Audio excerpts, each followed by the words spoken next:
Hi, everybody. Welcome to English Digest. I'm Tom. Hi, I'm Stephanie. It's our fun unit for the month of April, and we're going to someplace in London, England, UK. And there used to be this place called the Vauxhall Gardens, or Vauxhall, I guess if you're speaking British English. Americans would probably say Vauxhall. Probably. But I guess the Brits would say Vauxhall. They'd kind of skip over the H sound there. And yes, indeed, this used to be some kind of amusement park in London. It no longer exists. It's now a park, but we are going to talk about the heyday of this amusement park called Vauxhall Gardens. I think it's a stop on the London Tube. Am I wrong? Seems like this is a pretty famous place. I know I've seen this word a lot. And I've always thought, okay, we know that the Brits pronounce things in a weird way, at least to Americans. So how are they saying this one? So yeah, it's a very popular place to go even today. But it used to be kind of the hip place to go, kind of the popular place. When new music would come out, you'd want to head there. But we're talking about back in history. In fact, we're talking about, I think, the 1700s. We're going to talk about that. But first, as we always do, we're going to read through today's lesson. Back in the 18th century, amusement parks were very different from how we know them today. Perhaps the best example of this was Vauxhall Gardens in London. It featured many attractions, including a gallery, theater, concert hall, and bar. It was a social place and a symbol of the nightlife of the 18th century. Among Vauxhall Gardens' many different forms of entertainment, the main feature was music. Of course, in a big city like London, there were many places to hear music. What made Vauxhall Gardens special was that they promoted the very latest English music. Many well-known musical pieces made their debut there. Music also helped shape the architecture. There was a stand for the orchestra in the shape of an octagon. This placed the performers on a high platform so that everyone could see and hear them. Also of note were the Masquerades, where people disguised themselves in elaborate costumes. Other entertainment options, including hot air balloon demonstrations and acrobatics, were available for those who preferred them. People could also eat there, but in those days, the concept of today's public restaurant with formal place settings had not yet been developed. Instead, people ate a series of supper boxes in booths. Vauxhall Gardens closed in 1859 and became a public park named Vauxhall Pleasure Gardens in 2012. It's not an amusement park anymore, but is still a great place for people to spend their leisure time. Okay, folks, let's dive in. This is our fun unit, and we're talking about a place that provided a lot of entertainment, at least back in the 18th century in London, England. It's still a pretty hoppin' place to go, a fun place to go. But back in the 18th century, it was a little bit different than it is today. Let's look at the title. The title has one of our vocabulary words, which is costume. What is a costume? It's something that you dress up in. Usually you will wear a costume at Halloween, or if you're an actor or an actress, you'll dress up in a costume to play a different type of character. So we use costumes quite a bit even today. And I guess if you're into going to the masquerade ball, you'll often dress up in a costume. So that's one of our vocab words. We're talking about music, food, and costumes, and they were all, something that you would find at Vauxhall Gardens back in the day. Indeed, and of course that facility had it all. There were lots of things to see and do there, so of course lots of people back in the day went there for fun on days they had off. And we're going back to the 18th century, which is the 1700s, and back then amusement parks were very different from how we know them today. And of course here in Taiwan we've got different kinds of amusement parks. These also include theme parks, which you tend to have here, they're going to have rides and attractions and things to do, a merry-go-round, a roller coaster, a Ferris wheel, etc., etc. An amusement park will have those attractions or those rides, but the amusement parks of the 18th century were very different from how we know them today. They weren't the same then as they are now. Well, perhaps the best example of the fun that they could have there was found, of course, in Vauxhall Gardens in London. Now, it featured a lot of different things. They had attractions. An attraction is kind of a place that people like to go when they have some free time. Or if they're on vacation and they're a tourist, you'll want to see some attractions or tourist attractions, we'll call them as well. What were some of these attractions? Well, one was a gallery. And I think they're talking about an art gallery. A gallery can be one room or a building where a lot of beautiful art or works of art are displayed for people to go and see. Sometimes you're going to a gallery that has some of these works of art for sale. It also had a theater. You could go and see some plays or musicals. And they had a concert hall. Concert hall is used when you're going to a beautiful auditorium and listening to usually an orchestra or a symphony play. And maybe there is some singing that goes along with that. And then there was also a bar available. I'm sure there were plenty of bars for the people back then to go and drink alcohol or liquor. So it was considered to be a very social place, and it was a symbol of the nightlife there in the 18th century. Again, that's the 1700s. Indeed, so it had all these different features, these different kinds of attractions. I should mention the word theater here is using the American spelling, T-H-E-A-T-E-R. If you're there, they're going to mix the last E and the R around, or they're going to change them around. Just keep that in mind. And so, yes, you had a lot to choose from there if you headed down there. It was a social place, which means people go there to socialize or talk with their friends or maybe with strangers. Hang out. Indeed, to hang out on a Sunday afternoon and do some people watching or something like that. And it also was a symbol of the nightlife of the 18th century. So, of course, if you ever wonder how people entertained themselves at night during the 17th century when they didn't have electricity and things like that, or they didn't have the internet or whatever. No phones. No smartphones. Yeah. Exactly. So how did they entertain themselves?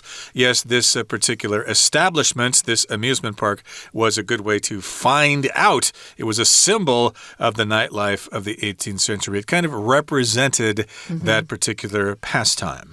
Yeah, not every town or city you go to has a place that has good nightlife entertainment. For example, where I grew up, there's not much of a nightlife available. Or Tom grew up in a small city, and there wasn't much of a nightlife.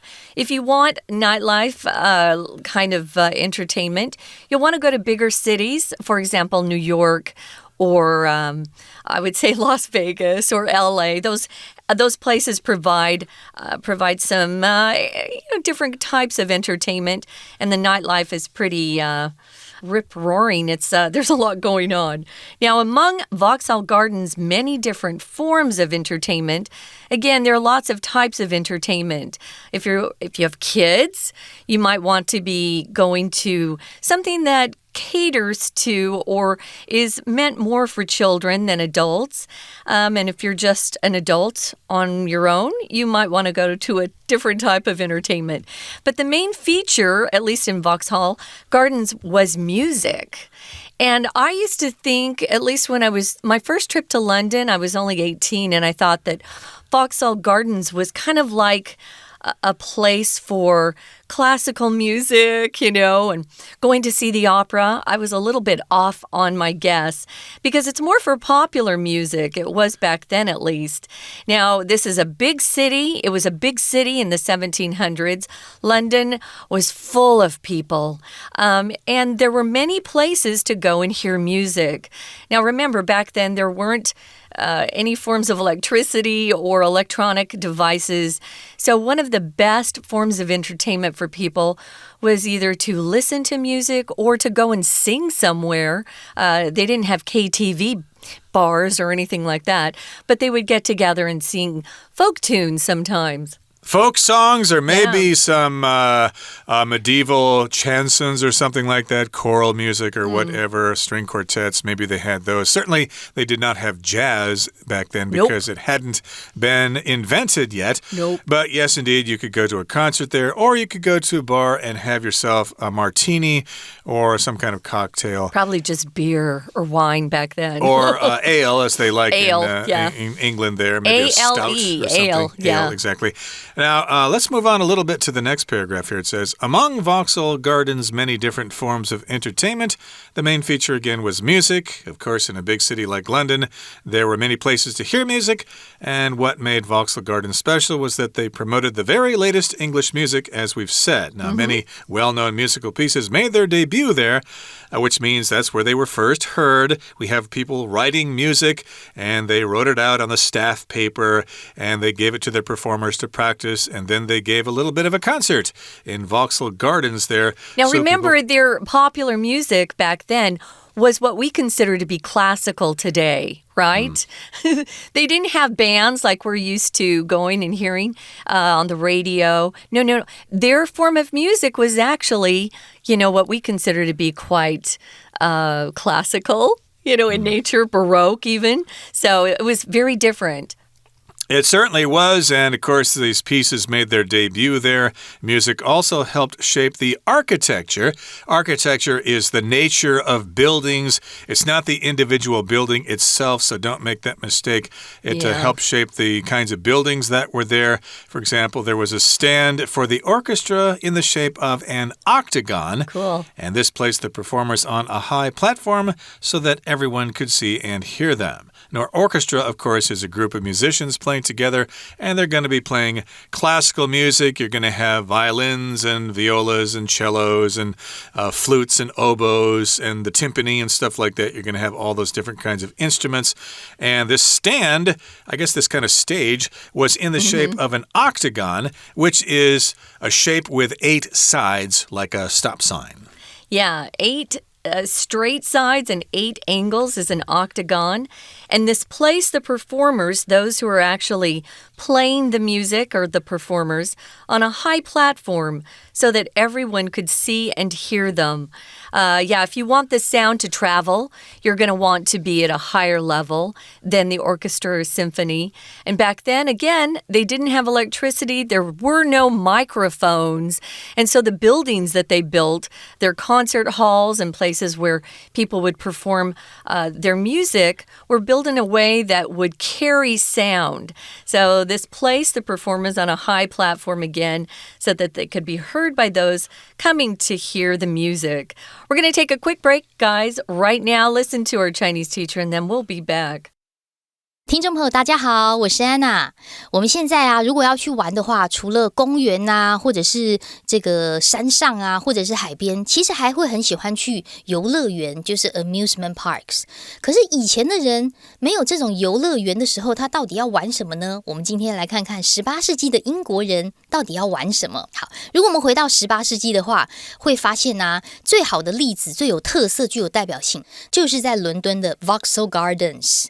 那么它到底有什么样的特色呢？就出现在第一段的第3句，也就是我们课漏字的第1格。它的主打特色这个 feature 的动词很重要，因为它有以什么什么为特色的动词意思。但是它本身也可以当名词，就表示特色。那么这句话如果在逗点之后已经告诉我们 including包括有 gallery, theater, concert hall and bar， 那就表示第1格这个名词应该要涵盖后面这一些特色。也就是说第1格当然就叫做 attractions， 它主打有很多 attractions 吸引人的地方。总而言之呢，就是一个 social place， 当然也是当时18世纪夜生活的代表咯。好，那接下来我们就看到第2段讲到一个重点了。其实在 Vauxhall Gardens 里面有很多不同的娱乐形式，但是最主要的这个 feature， 第2段的第1句又出现这个名词的 feature， 这个 feature 主要的还是 music 音乐。可是你可能会觉得奇怪，伦敦大城市应该很多地方都可以听音乐吧？没错，那到底是什么使得 Vauxhall Gardens 这么样有特色呢？我们看一下第三句。第三句也是第2题的克漏字。其实 Vauxhall Gardens 最特别的地方就在于他们会推广 the latest 最新的音乐。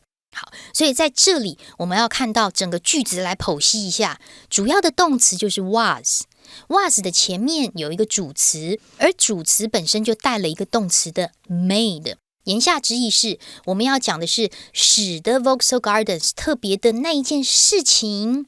本来第2个应该有一个 something that made Vauxhall Gardens specials was that blah blah blah， 就是因为他们有最新的音乐，所以第2格的 something that 其实你会感觉它就是一个限定用法关系子句，先行词的 something 关代 that 的合并代表事物，这个复合关代就是 what， 所以答案只能选 A。 如果你要选 C或者是 D 的话，就少了先行词了，因为 that 跟汇句前面没有任何先行词，它就变得没有意义。好，那这个因为有一个新的能够推广新音乐的这样的特色，也就是说呢，在当时啊，在 Vauxhall Gardens 里面，对于他来说，音乐其实还有另外一个功能，有助于塑造他的什么东西呢？在第5句的第3格，我们看到了4个不同的名词。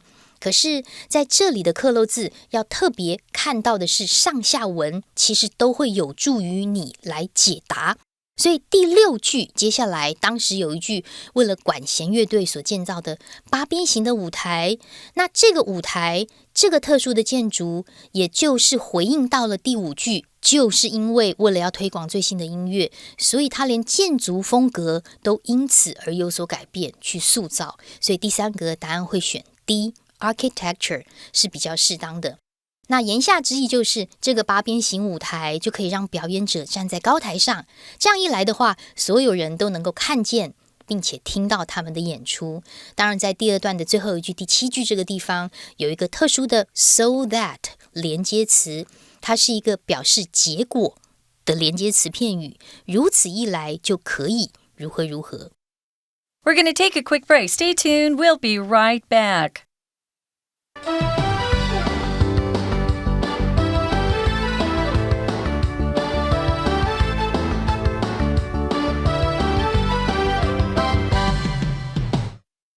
It's time for us to resume our lesson. Again, we're talking about Vauxhall Gardens in London.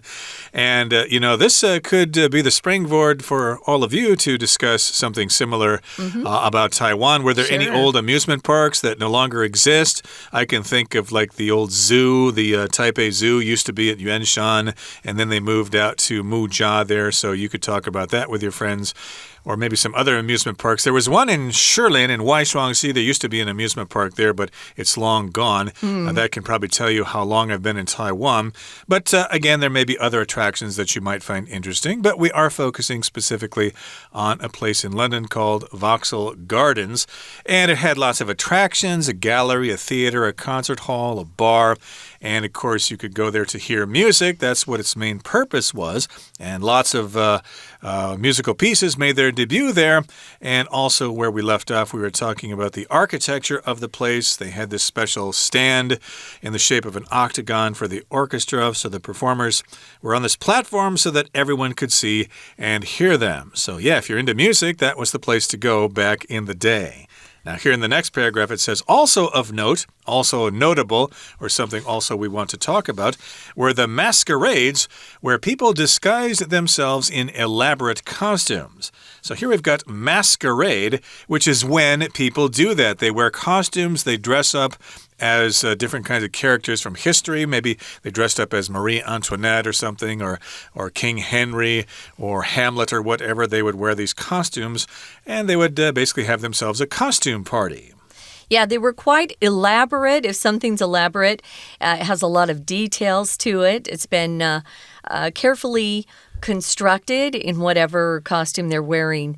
You didn't even have to wear a particular costume where you were pretending to be another character.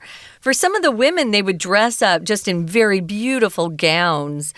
These, of course, would be the wealthier classes in England at that time. Of course, the poorer class didn't even attend these. They didn't have enough time to find a pretty dress or make a costume and attend these masquerades or these balls. So they would dress up in elaborate costumes. If you've seen any of the dresses from that period, they're beautiful. I love to look at old clothing, so this is kind of something that I like as a hobby. So I've seen some of these dresses. They're amazing.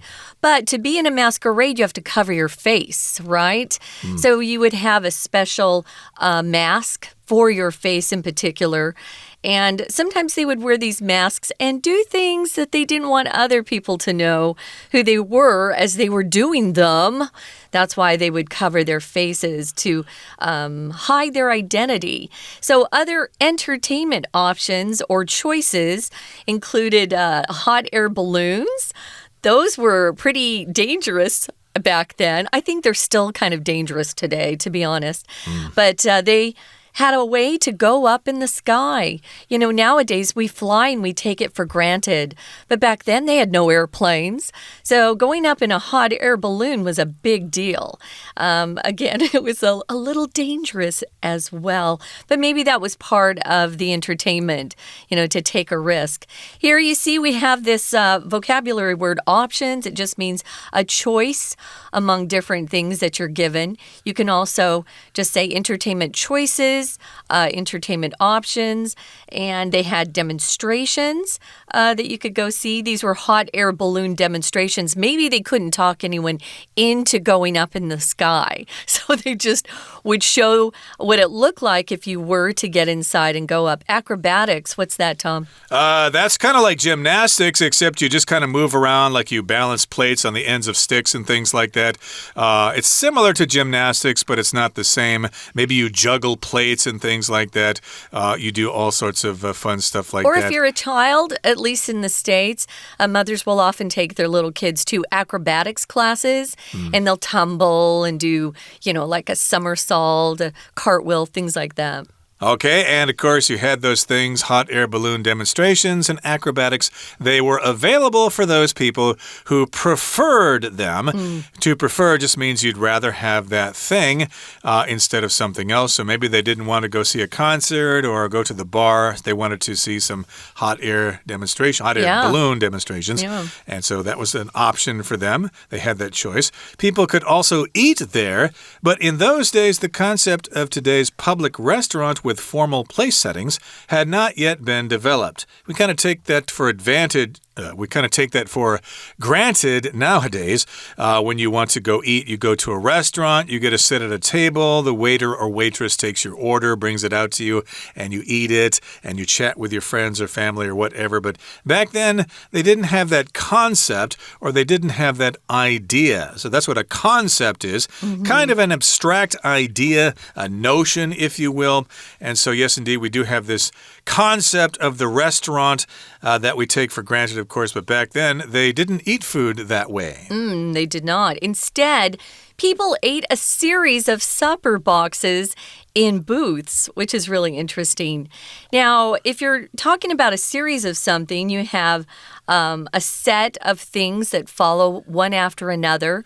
For example, we'll often talk about a television series. So you'll have one episode a week, or maybe one episode per day. It depends on what you're watching. And supper is another word for dinner. They use that word a lot. At least in England, they use it a lot more in the UK than we do in America. But booths, you often will see booths if you go to a restaurant nowadays. It's like you are sitting in your own special little place. There's a table for you, and then the back of you're not sitting in chairs, you're sitting on benches, but they have backs to them. Those are booths. A booth can also be enclosed, like the old telephone booths. Oh, yeah. So maybe this is how they were eating. They'd go into a separate small room or something like that. We didn't exist at the time, so I'm not quite sure of the nature of these booths, but that's the way it was done. They didn't really have a restaurant in the modern sense. Now, moving on to the final paragraph, it says, Vauxhall Gardens closed in the year 1859 and became a public park named Vauxhall Pleasure Gardens in 2012. So it closed way back in 1859 before the American Civil War began, and I guess it was closed all the way until 2012 when it was repurposed as the Vauxhall Pleasure Gardens. So it was no longer an amusement park, it was just a kind of park. Yeah, I'm curious to what became of it between 1859 and 2012. What was it being used as? Was the area completely closed off? People couldn't go in there at all? I'm curious. It's like 150 years. What was going on there? I know. Maybe poor people lived there or something? You're going to have to look that up and let us know. That's kind of an interesting question. So, like Tom said, it's not an amusement park anymore, but it's still a great place for people to spend their leisure time. I mentioned that Vauxhall was a stop on the tube in London when I was there. And if you look it up, you'll learn some more about that station stop itself. It used to be a place where all the dairy farmers would gather and people would go to Vauxhall Station to buy their fresh milk. Interesting. Okay, there's a lot to learn about the history of London and England. And, of course, you can use this, as I said before, as a springboard to discuss similar concepts involving good old Taiwan here, old amusement parks and stuff like that. Yeah. Okay, that brings us to the end of our discussion for today. Let's listen now to our Chinese teacher. 另外还值得注意的就是化妆舞会啦，这个化妆舞会就是大家可以穿着精心设计的服装伪装自己的一种舞会。好，可是在第3段的第一句呢，它其实是个倒装句哦。真正的主词是逗点前面的 The Masquerades 化妆舞会，那它的倒装是补语的一种倒装。这个补语就是 be 动词 were 后面本来应该出现 of note。那 of note 是什么呢？介系词加名词就有形容词的这一种功能，所以化妆舞会 were also of note 也值得注意哦。在这里为什么形成倒装啊？因为化妆舞会后面带了一个很长的补充说明的关系子句。从逗点的 where 一直到句尾的地方，所以在这里句子进行倒装之后，才不会让主词变得过长。